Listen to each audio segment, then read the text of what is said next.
Hey friends, it's Carly. Welcome back to my kitchen.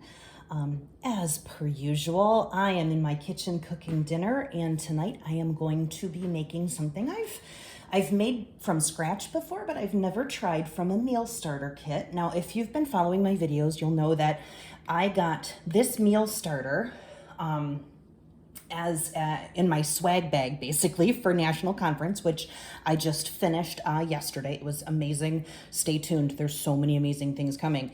So this is one of our meal starters. It is not in the catalog right now. It has been retired for the moment, but I do know that we carry we have a full pantry of sauces and rubs and spices and all of that stuff.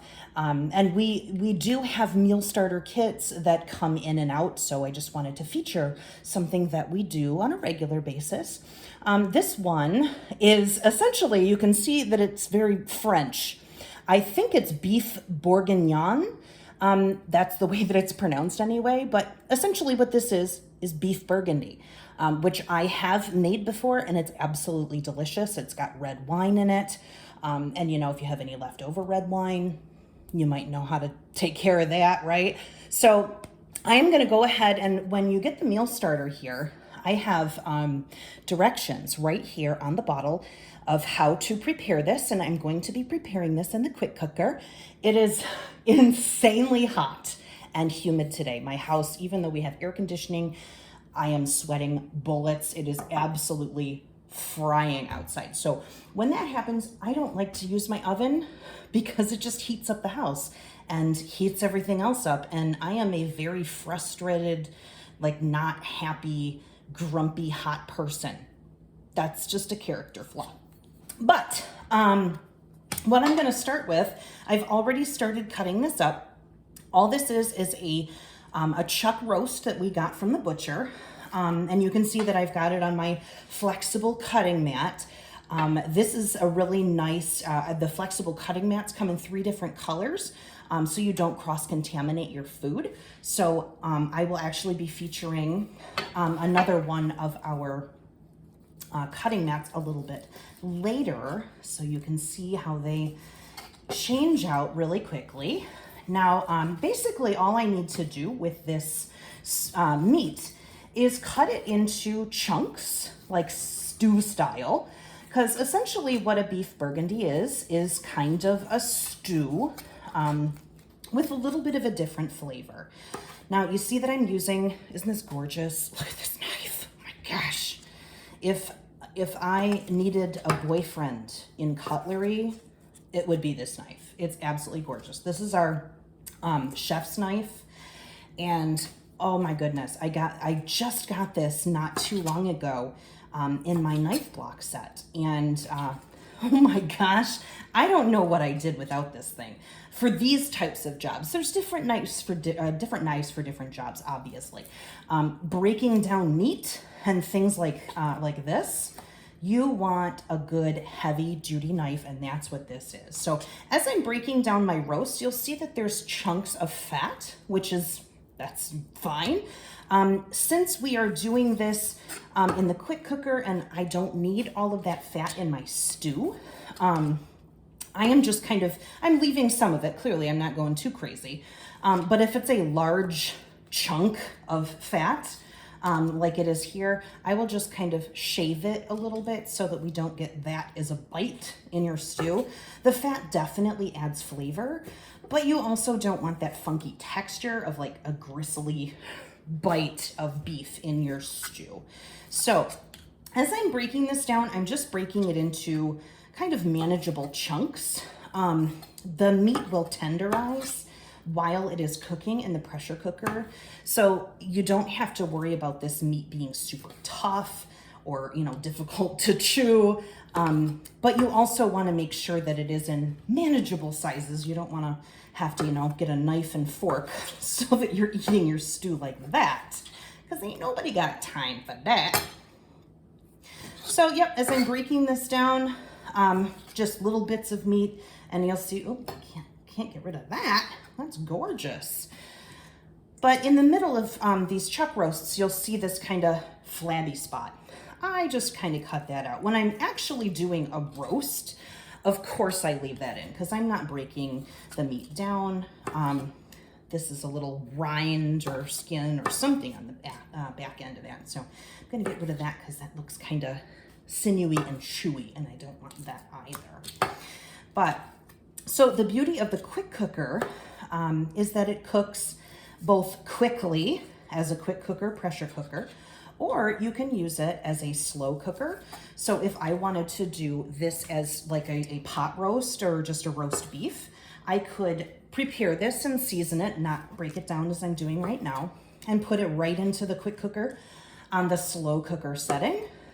And it would cook all day, low and slow, and be absolutely amazing. But right now, we don't have time for that. It's the evening, I've been busy all day. So I wanna get dinner on the table in a really, really short amount of time because I've got a hungry family and hungry kids. So the next thing I'm gonna do is take this meat over to the quick cooker and start searing it.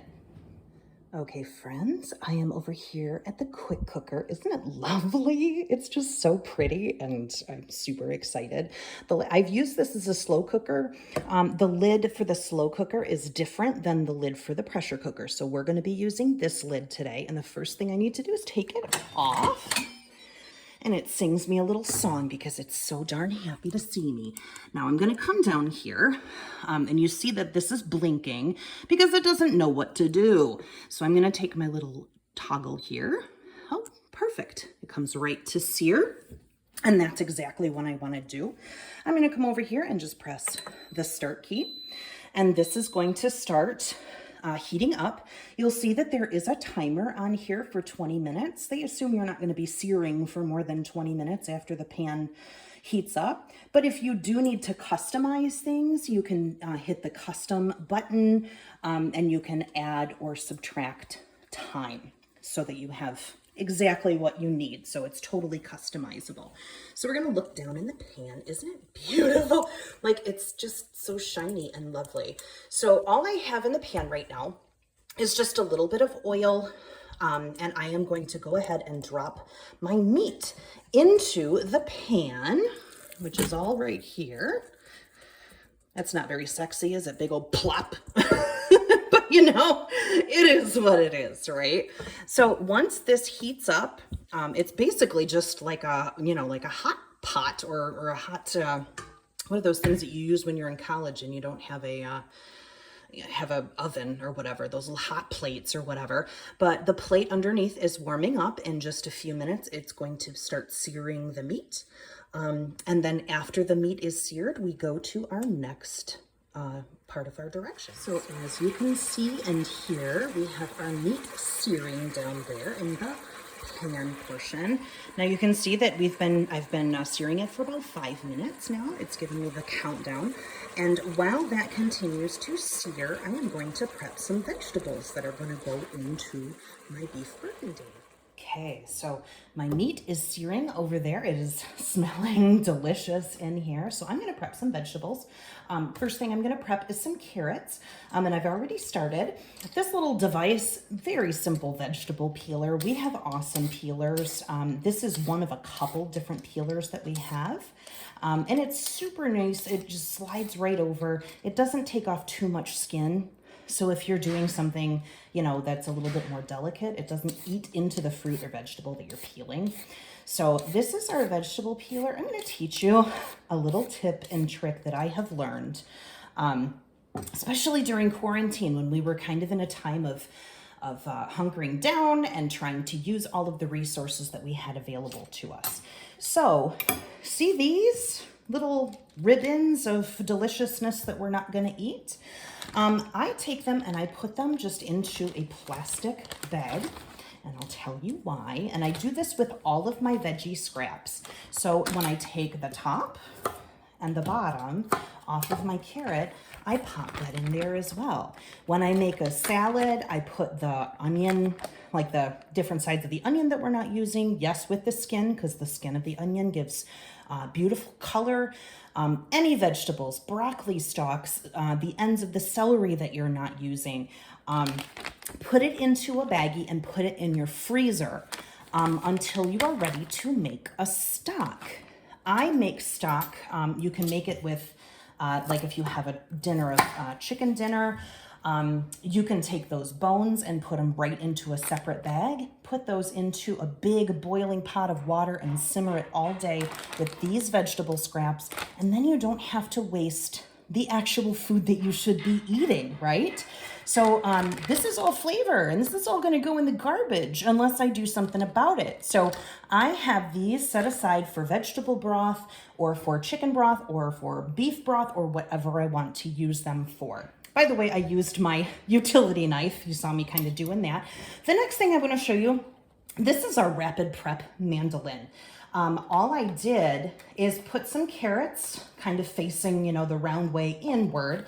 And then I am going to chop these. There's a setting on the back where you set it to chop, and then you can choose the thickness. I chose the thickest setting on this because I want to have a nice chunky stew. So I put the hopper in here. The blade is here, and my hand is not gonna come anywhere near it. So this is how it works.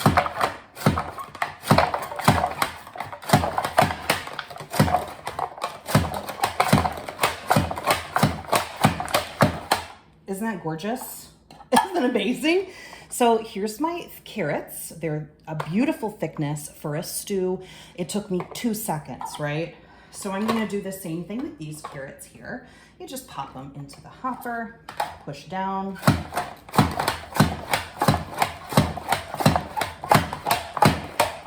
Done. My carrots are ready for the stew. This entire apparatus goes into the dishwasher. It folds down for easy storage. This comes right off. The blade gets covered up. This comes off. This folds down, and everything fits right inside. So it's really, really an awesome product.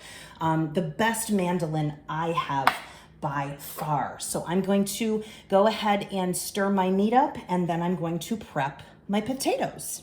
Okay, so I am back here doing my potatoes. I'm actually just putting them into the stainless steel mixing bowl that I put the meat in. Normally I wouldn't do that because it would cross-contaminate your food, but this is going right into the quick cooker, and all of it is going to be cooked down anyway. You'll notice that I did change the color of my cutting board. That was on purpose, basically to show you, you know, that these are available in different colors. They're also available in different sizes. These are the small ones, and we also have larger ones in the flexible cutting mats. So as you see, I am just quartering my red potatoes here. You can use about 1 pound of red potatoes and about 1 pound of carrots. I usually go a little above my pound, or give it a generous pound, because I actually like a very vegetable-y stew, and, you know, kind of a rustic style as well. Yes, these are very large, but they will break down as they're cooking in the pressure cooker. So that's why I'm not making them, you know, smaller and more manageable. So I've got my potatoes here. We are all set to put this entire thing together. Let's see what we got. Okay, so there is my meat, beautifully seared. And what I'm going to do now is I'm going to hit the cancel button because I no longer want to sear, and that's going to start cooling that pan down for right now.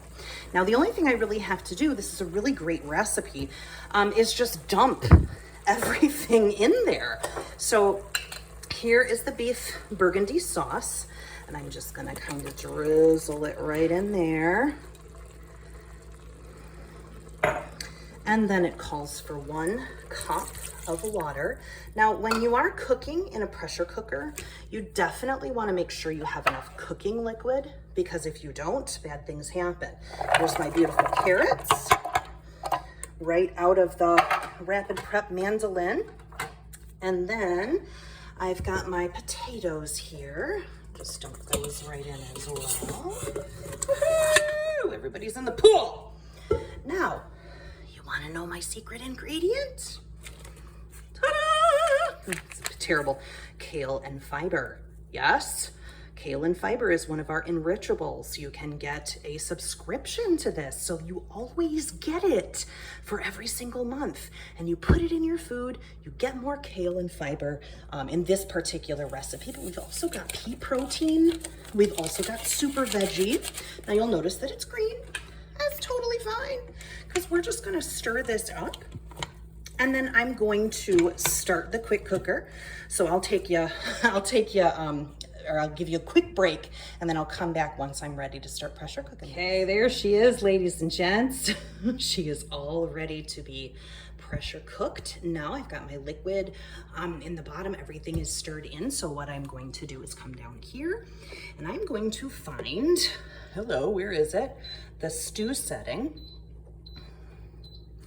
So there's the beef, pork, fish, seafood, soup, stock, beans, or actually we're in the grains right now. And then you see it says stew, chili. Well, howdy there, partner.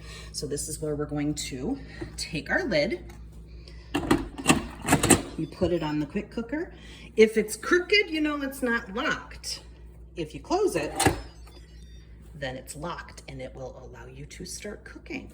Now you see that this is going to be ready in 40 minutes. I am going to press start. Now you'll see that there is a lock right there. That basically means do not mess with this here. These have to be in place. This is your steam valve, which will not release. Right now it's heating up like the dickens in there.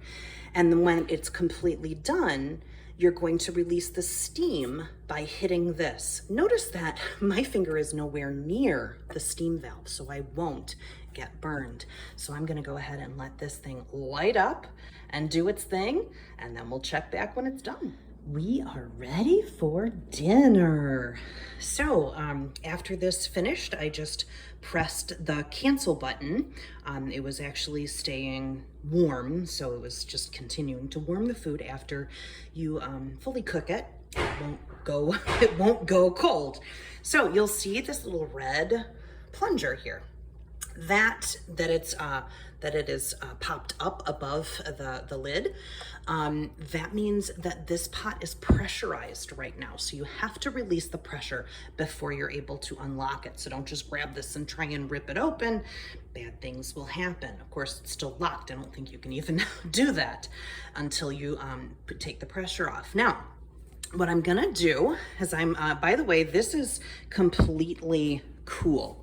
It's warm, but it is not hot to the touch. So you can touch it all over, and there's no reason to have any hot pads or anything. So I'm gonna put my finger right here and release the valve. See how that works? And then keep your eye on the red button, because as the pressure releases, you don't have to hold it down. As the pressure releases, isn't that kind of cool? That valve will start to go down, and then it will be time to take the lid off and see what kinds of deliciousness we have inside. So once this is completely depressurized, I will bring you back to take a look at what's inside. Okay, it's just about a minute later. You can see that the red button has now fallen in, and there's no more steam or pressure coming out of the valve there. So this is safe to open now. So I'm just going to do this. It's singing me its favorite song. Pull that off. Be very careful of that steam. My goodness. This is ridiculous, y'all. Look at that. This is our beef burgundy as it was created in our meal kit. It started out with the meal kit sauce, and look at this, look at that. It's just, the meat is falling apart. The potatoes are super soft. The carrots are cooked perfectly. So I'm gonna actually just dish this up into my bowls over here, and we're ready for dinner. I did, pardon me, take the liberty of making some these are cornbread muffins in my brownie pan. I love making the cornbread muffins in the brownie pan. Just put a little bit of oil in each one of the wells. I actually add a little extra sugar and some honey to mine because I like a sweeter cornbread. But of course, this is just the recipe right off the package of cornmeal that you get. and you make it to your taste. How much honey and sugar do I add? As much as the voices in my head tell me to. I'll just kind of wing it, and there we go. So I'm gonna go ahead and plate up my beautiful beef burgundy, and we are going to eat. Thank you so much for watching today, ladies and gents. We'll see you soon. Bye-bye.